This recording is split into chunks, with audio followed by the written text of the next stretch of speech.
ناظرین، کوئی مشکل پیش ہے تو اللہ رب العزت نے قرآن مجید میں اس کا حل بتایا ہے۔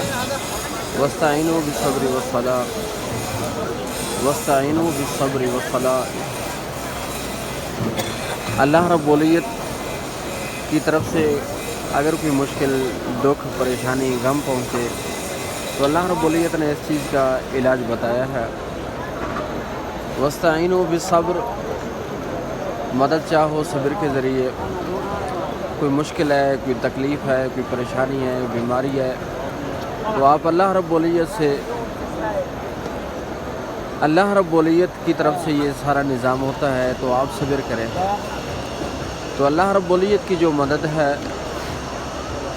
اللہ رب العزت کی جو نصرت ہے، وہ صبر پر ہے۔ تو جو مشکل پر، پریشانی پر، مصیبت پر جو صبر کرے گا تو اللہ رب العزت کی مدد اسی کے ساتھ ہے۔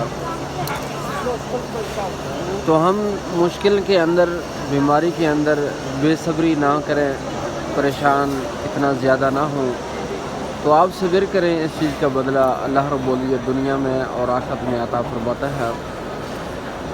کتنے انبیاء علیہ السلام گزرے ہیں، کتنے انہوں نے تکلیفیں اور پریشانیاں گزاری، ان کے اندر وقت گزارا ہے، تو انہوں نے صبر کیا۔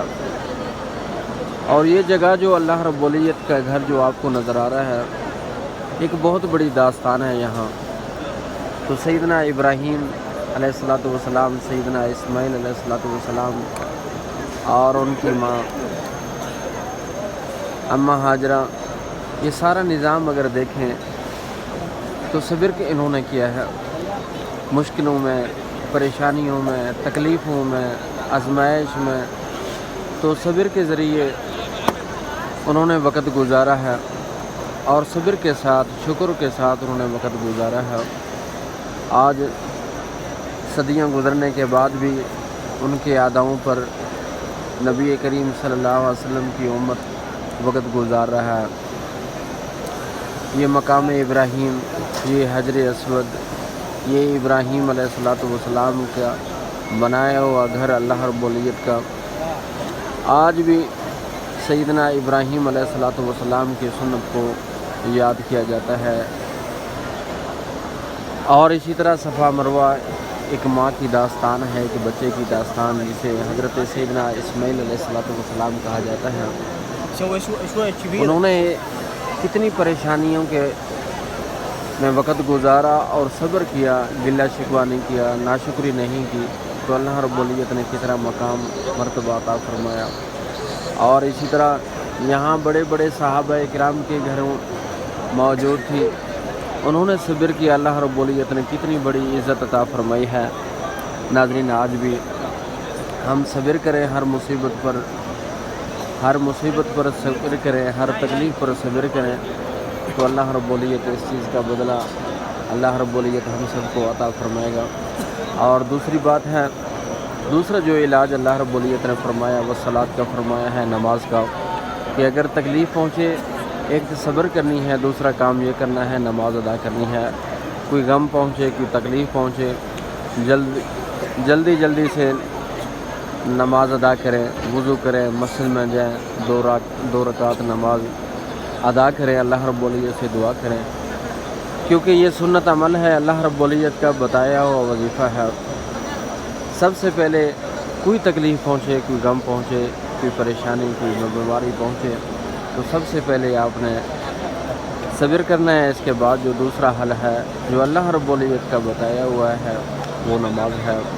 نماز کے ذریعے اللہ رب العزت کو راضی کریں اور نماز کی طرف دھیان کریں، کیونکہ ہم نماز نہیں ادا کرتے، صبر نہیں کرتے، اللہ رب العزت کی ناشکری کرتے ہیں، تکلیف آ جائے تو ہم پتہ نہیں کتنے لوگوں کو کہتے رہتے ہیں کہ یار فلاں تکلیف آ گئی ہے، فلاں پریشانی آ گئی ہے۔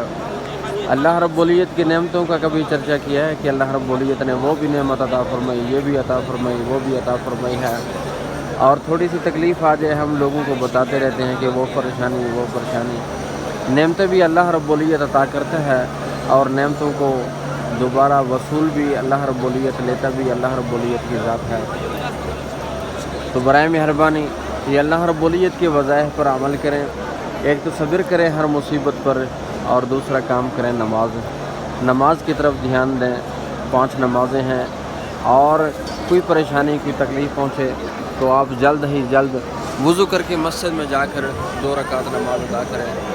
اور انشاءاللہ پھر دیکھیں اللہ رب العزت اس پر صبر بھی عطا فرمائے گا، اور اس پریشانی پر اللہ رب العزت آپ کو اجر بھی دے گا. دنیا میں کامیاب فرمائے گا اور آخرت میں کامیاب فرمائے گا. دنیا تو میرے بھائیوں چند دن کی زندگی ہے، یہ آج نہیں تو کل ختم ہو جائے گی.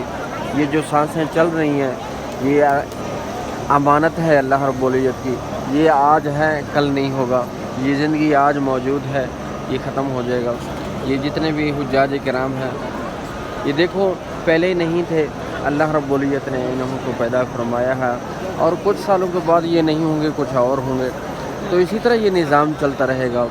اور کیونکہ ہمارا اصلی ٹھکانہ وہ جنت ہے، ہمارا مسلمانوں کا کلمہ گو کا اصل ٹھکانہ جنت ہے. اس جنت کے لیے آپ کوشش کریں، وہ جنت بنانے کے لیے آپ کوشش کریں، صبر کریں، نماز ادا کریں، صلہ رحمی کریں، شکر ادا کریں. ہر نعمت پر شکر ادا کریں گے انشاءاللہ اللہ رب العزت دنیا اور آخرت میں ہم سب کو کامیاب فرمائے گا. اللہ رب العزت ہر پریشانی ہر آفات سے ہم سب کو محفوظ فرمائے گا. اور شکر کی زبان پر رٹ لگے ہیں کہ ہر معاملے ایک نہیں زبان سے ایک دل سے شکر ادا کریں اللہ رب العزت کا. اللہ رب العزت نے ہم کو صحت عطا فرمائی، اولاد اور گھر عطا فرمایا، ہر پریشانی ہر مصیبت سے نجات عطا فرمایا. اس کا شکر ادا کریں. جب شکر ادا کریں گے تندرستی میں، اور اللہ رب العزت پریشانیوں میں بھی آپ کا مددگار ہوگا. اللہ رب العزت کے بتائے ہوئے وظائف پر عمل کیجیے، خود بھی اور دوسروں کو بھی تلقین کریں. ایک تو صبر کرنا ہے اور دوسرا نماز ادا کرنی ہے. اور نماز ادا کریں، نماز کی طرف دھیان دیں، اور اللہ رب العزت سے مدد کریں. مدد مانگیں، اللہ رب العزت مدد عطا کرنے والے ہیں، مدد دینے والے ہیں. اللہ رب العزت سے دعا کرتے ہیں رب کریم ہم سب کو ہر پریشانی ہر آفات سے محفوظ فرمائے. اللہ رب العزت ہر تکلیف سے ہم سب کو نجات عطا فرمائے. اللہ پاک ہم سب کو دنیا اور آخرت میں، بلکہ نبی کریم صلی اللہ علیہ وسلم کی تمام امت کو اس چیز پر عمل کرنے کی توفیق عطا فرمائے، اور دنیا اور آخرت میں کامیاب فرمائے. آمین ثم آمین.